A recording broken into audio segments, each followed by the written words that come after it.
la humildad. Jesús es la humildad encarnada. Perfecto en todas las virtudes. Nos enseña en cada momento, en cada palabra.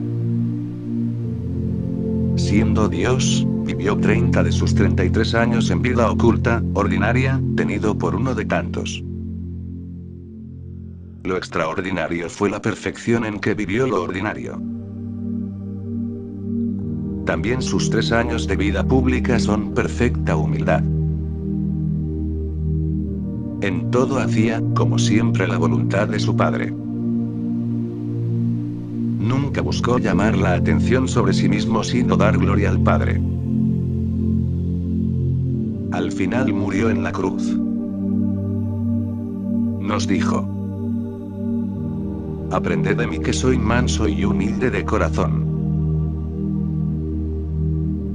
Nadie tuvo jamás dignidad comparable a la de Jesús, nadie sirvió con tanta solicitud a los hombres. Yo estoy en medio de vosotros, como quien sirve. Sigue siendo esa su actitud hacia cada uno de nosotros.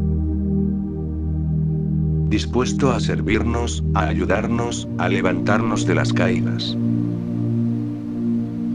Servimos nosotros a los demás, en la familia, en el trabajo, en esos favores anónimos, que quizá jamás van a ser agradecidos.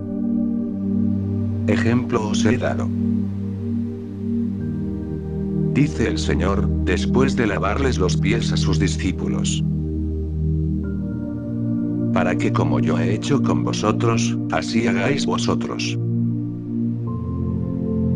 Juan 13:15. Nos deja una suprema lección, para que entendamos que si no somos humildes, si no estamos dispuestos a servir, no podemos seguir al Maestro. El Señor nos invita a seguirle y a imitarle, y nos deja una regla sencilla, pero exacta, para vivir la caridad con humildad y espíritu de servicio. Todo lo que queráis que hagan los hombres con vosotros, hacedlo también vosotros con ellos. Mateo 7:12. El hombre humilde, cuando localiza algo malo en su vida, puede corregirlo, aunque le duela. El soberbio, al no aceptar, o no ver, ese defecto, no puede corregirlo, y se queda con él. El soberbio no se conoce o se conoce mal. La soberbia lo inficiona todo. Donde hay un soberbio, todo acaba maltratado: la familia, los amigos, el lugar donde trabaja. Exigirá un trato especial porque se cree distinto. Habrá que evitar con cuidado herir su susceptibilidad. Su actitud dogmática en las conversaciones, sus intervenciones irónicas, no le importa dejar en mal lugar a los demás. Por quedar el bien, la tendencia a poner punto final a las conversaciones que surgieron con naturalidad, etc., son manifestaciones de algo más profundo, un gran egoísmo, que se apodera de la persona, cuando ha puesto el horizonte de la vida en sí misma. El primero entre vosotros sea vuestro servidor. Mateo 23:11. Para eso hemos de dejar nuestro egoísmo a un lado y descubrir esas manifestaciones de la caridad, que hacen felices a los demás. Si no lucháramos por olvidarnos, cada vez más de nosotros mismos, pasaríamos una y otra vez al lado de quienes nos rodean, y no nos daríamos cuenta de que necesitan una palabra de aliento. Valorar lo que hacen, animarles a ser mejores y servirles. Los grados de la humildad. Conocerse, aceptarse, olvido de sí, darse. Conocerse. Primer paso. Conocer la verdad de uno mismo.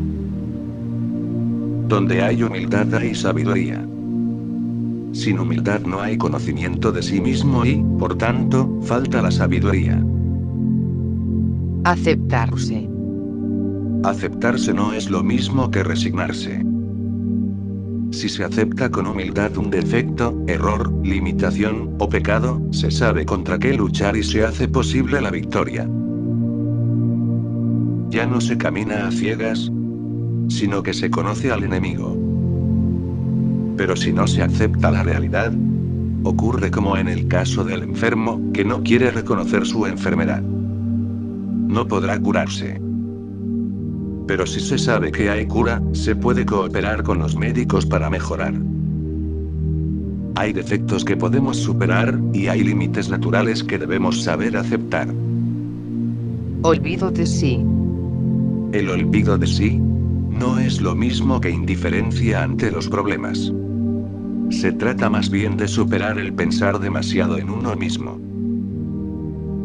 En la medida en que se consigue el olvido de sí, se consigue también la paz y alegría. Es lógico que sea así, pues la mayoría de las preocupaciones provienen de conceder demasiada importancia a los problemas, tanto cuando son reales, como cuando son imaginarios. El que consigue el olvido de sí, está en el polo opuesto del egoísta, que continuamente está pendiente de lo que le gusta o le disgusta. Darse. Este es el grado más alto de la humildad, porque más que superar cosas malas, se trata de vivir la caridad, es decir, vivir de amor. Si se han ido subiendo los escalones anteriores, ha mejorado el conocimiento propio, la aceptación de la realidad, y la superación del yo como eje de todos los pensamientos e imaginaciones. Si se mata el egoísmo, se puede vivir el amor, porque o el amor mata al egoísmo, o el egoísmo mata al amor. En este nivel la humildad y la caridad llevan una a la otra. Una persona humilde, al librarse de las alucinaciones de la soberbia, ya es capaz de querer a los demás por sí mismos, y no solo por el provecho que pueda extraer del trato con ellos. Cuando la humildad llega al nivel de darse, se experimenta más alegría que cuando se busca el placer egoístamente. Se es más feliz en dar que en recibir. La persona generosa experimenta una felicidad interior, desconocida para el egoísta y el orgulloso. La caridad es amor que recibimos de Dios, y damos a Dios. Dios se convierte en el interlocutor de un diálogo diáfano y limpio que sería imposible para el orgulloso, ya que no sabe querer, y además no sabe dejarse querer. Al crecer la humildad, la mirada es más clara, y se advierte más en toda su riqueza la bondad y la belleza divinas. Dios se deleita en los humildes, y derrama en ellos sus gracias y dones con abundancia bien recibida. El humilde se convierte en la buena tierra, que da fruto al recibir la semilla divina. La falta de humildad se muestra en la susceptibilidad. Quiere ser el centro de la atención en las conversaciones, le molesta en extremo que a otra la aprecien más que a ella. Se siente desplazada si no la atienden. La falta de humildad hace hablar mucho por el gusto de oírse, y que los demás le oigan. Siempre tiene algo que decir, que corregir. Todo esto es creerse el centro del universo. La imaginación anda a 1000 por hora, evitan que su alma crezca. Que me conozca. Que te conozca. Así jamás perderé de vista mi nada. Solo así podré seguirte como tú quieres, y como yo quiero. Con una fe grande, con un amor hondo, sin condición alguna. La virtud de la humildad consiste en inclinarse delante de Dios y de todo lo que hay de Dios en las criaturas. En la práctica, nos lleva a reconocer nuestra inferioridad, nuestra pequeñez e indigencia ante Dios. ¿Cómo he de llegar a la humildad? Por la gracia de Dios. Solamente la gracia de Dios puede darnos la visión clara de nuestra propia condición, y la conciencia de su grandeza que origina la humildad. Por eso hemos de desearla y pedirla incesantemente, convencidos de que con esta virtud amaremos a Dios y seremos capaces de grandes empresas a pesar de nuestras flaquezas. Quien lucha por ser humilde, no busca ni elogios ni alabanzas, porque su vida está en Dios, y si llegan, procura enderezarlos a la gloria de Dios, autor de todo bien. La humildad se manifiesta en el desprecio, sino en el olvido de sí mismo, reconociendo con alegría que no tenemos nada, que no hayamos recibido, y nos lleva a sentirnos hijos pequeños de Dios, que encuentran toda la firmeza en la mano fuerte de su Padre. Aprendemos a ser humildes meditando la pasión de nuestro Señor, considerando su grandeza ante tanta humillación, el dejarse hacer como cordero llevado al matadero, visitándolo en la Sagrada Eucaristía, donde espera que vayamos a verle y hablarle, meditando la vida de la Virgen María, y uniéndonos a ella en oración. La mujer más humilde, y por eso también la escogida de Dios, la más grande. La esclava del Señor, la que no tuvo otro deseo que el de hacer la voluntad de Dios. También acudimos a San José, que empleó su vida en servir a Jesús y a María, llevando a cabo la tarea que Dios le había encomendado. El Papa Juan Pablo II enseñó que la superficialidad, el arribismo, aunque obtengan algún éxito inmediato, no constituyen sin embargo el auténtico bien del hombre y de la sociedad. El Papa Francisco recordó que para alcanzar la santidad es necesario ser humildes, y el único camino para la humildad es la humillación. El Santo Padre dijo esto al reflexionar sobre la vicisitud del rey David que, consciente de su propio pecado, había hecho matar al oficial Urías para cubrir el adulterio con su esposa Betsabé. Acepta las humillaciones con espíritu de confianza en el Señor. Además, el pontífice advirtió que Dios perdona el pecado, pero las heridas de una corrupción, dijo, difícilmente se curan. El rey David se encuentra a un paso de entrar en la corrupción, pero el profeta Natán, enviado por Dios, le hace comprender el mal que había hecho. Por tanto, señaló el Papa, David es pecador, pero no corrupto, porque un corrupto no se da cuenta de esto. Se necesita una gracia especial para cambiar el corazón de un corrupto. Y David, que tenía el corazón noble, dice: ah, es verdad. He pecado. Y reconoce su culpa. ¿Y qué cosa dice Natán? El Señor perdona tu pecado, pero la corrupción que tú has sembrado crecerá. Tú has matado a un inocente, para cubrir un adulterio. La espada jamás se alejará de tu casa.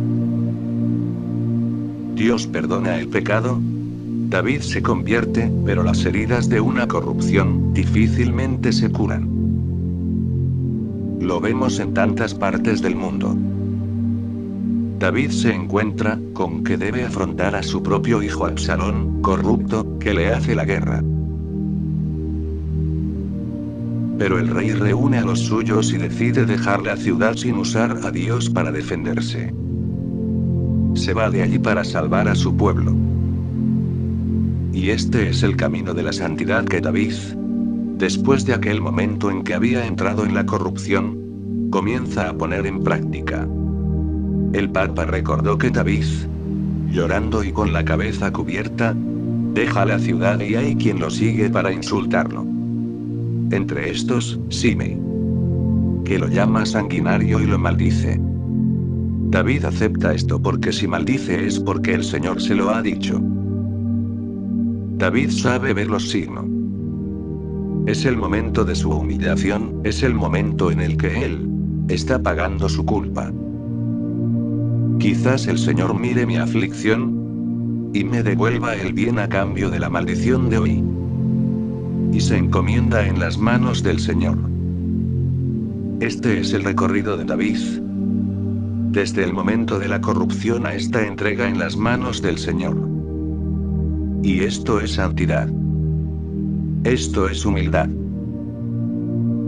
El Santo Padre dijo que en cada uno de nosotros, si alguien nos dice algo, una cosa fea, inmediatamente tratamos de decir que no es verdad. O hacemos como si me damos una respuesta aún peor. La humildad solo puede llegar a un corazón a través de las humillaciones. No hay humildad sin humillaciones. Y si tú no eres capaz de aceptar algunas humillaciones en tu vida, no eres humilde. Es simple, es matemático, reafirmó el Papa. El único camino para la humildad es la humillación.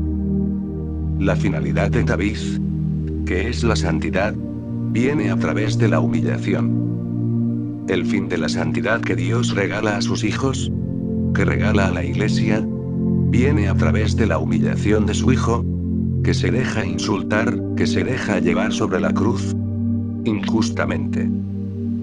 Y este Hijo de Dios, que se humilla, es el camino de la santidad. Y David, con su actitud, profetiza esta humillación de Jesús. Por ello, el Papa invitó a pedir al Señor la gracia para cada uno de nosotros, para toda la Iglesia, la gracia de la humildad, pero también la gracia de comprender que no es posible ser humilde sin humillación.